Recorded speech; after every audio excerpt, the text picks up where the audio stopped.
Hi everyone, it's Deven. I'm here to report on Hart 7 today. We had a very successful class today, and I think Corey and Kim, the other project ambassadors, and then myself were extremely pleased with our students. They were way more engaged than they've been in the past. We had participation from every single member.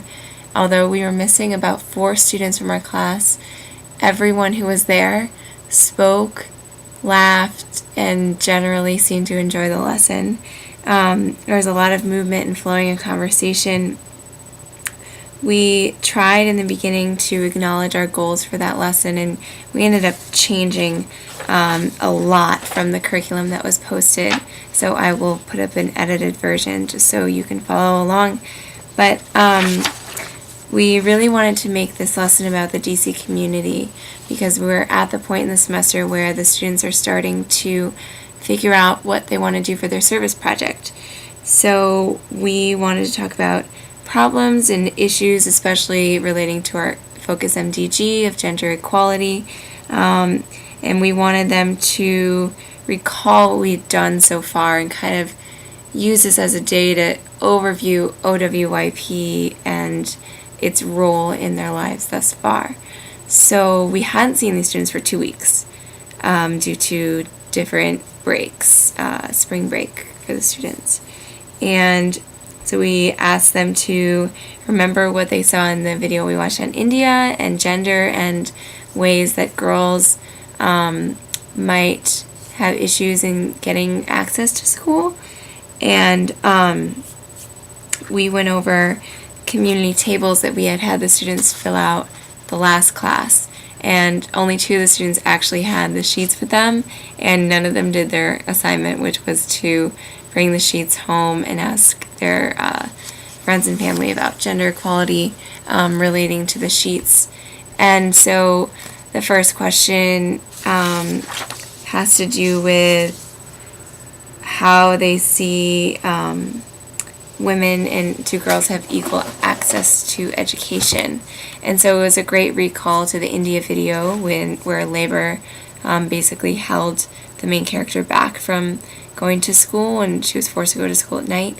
And so we talked about different things that might interrupt the education of a girl in Southeast DC. And so we started talking about real issues like teenage pregnancy and different kinds of stigmas that exist around that. And some of the students shared stories about their cousins or people they knew, and how much financial struggle teenage pregnancy can cause, in addition to making going to school a hurdle. And one of the girls brought up something. We started talking about different kinds of gender relationships that can happen in Washington, D.C., and a boy, Zing Kwam, actually brought up the issues of domestic violence.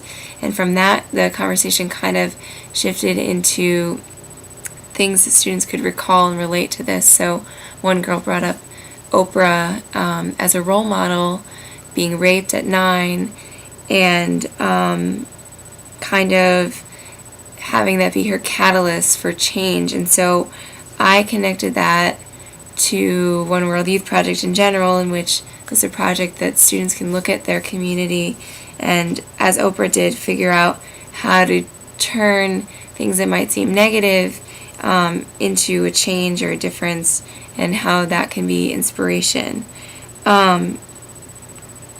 We talked about different laws to protect women, so that was also a continuation of domestic violence, and then laws in the United States like Title IX that provide for equality in sports funding, and talked about what do female athletes look like at Hart, and how everyone goes to the boys' basketball games and not to the girls, but the cheerleaders are present at both games. And the students really started thinking, and one girl brought up the example of the Harlem Globetrotters, which is, for those of you that don't know, a basketball team that does lots of tricks and features a lot of pro athletes who put on essentially a circus or a carnival in a basketball court. and it's an all-male team. There's no female equivalent to that, and I thought it was interesting that a student pointed that out. We also talked about property rights and leading a household, and from that we had some statistics to share about their community. So in Ward 8 in Southeast DC, about 68% of the ward has households that are headed by women. This is compared to a district average of around 51%. So we asked students why they thought that might be, and this really was a sticky point until Kim kind of helped steer them in the right direction, that a lot of men aren't around, then talk of beat down husbands started, and we asked, how do you see your future, at the girls in the class and the boys, of gender relations and equal work and equal pay, and who plays a role, who does take care of a child in teenage pregnancy. Does it always have to be the woman? And it was great to see the girls really come out and say, I'm not going to have a husband who doesn't work. Like, I'm going to pay rent, and so is he. We're going to split it. And here's another quotation. He's going to do the work, he's going to clean, but I'll cook because I'm better at it. I thought that was funny. Then we watched an International Women's Day video produced by UNICEF and explained what UNICEF was, because that was unknown. And after that, we did a 5-minute free write, and I was impressed to see the students' improvement, and they all wrote. So we have journals, and we'll be making comments in them and giving them back to the students next week.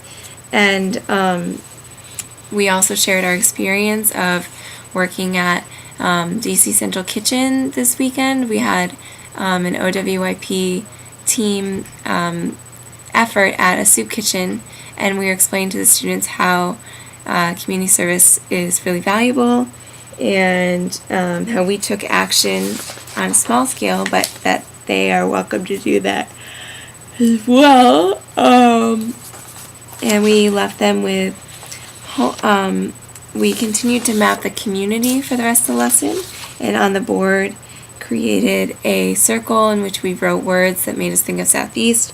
These range from dangerous to ghetto to alcoholism to littering to violence, ignorance, racism, and also nice restaurants, parks, and people. So I thought that was a really, really powerful exercise, and it was interesting to see how we tapped on so many major issues, including rape and racism, in one lesson with a group of 7th graders. And then their homework we assigned them was to think of the best thing about Southeast and the biggest problem that they see, and what potential service projects could be useful in solving that.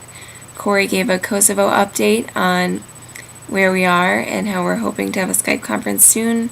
The students are still anxious, but I almost feel like they're losing interest because it's been so long. Overall, we were extremely pleased. Next week is standardized testing for our students, so we want to make sure that we pump them up and get them excited about these tests so they can do well. And we're going to go pretty light on them next week because they start an intense week of testing. And that's all on our end, so thank you so much for listening, and have a good evening. Bye-bye.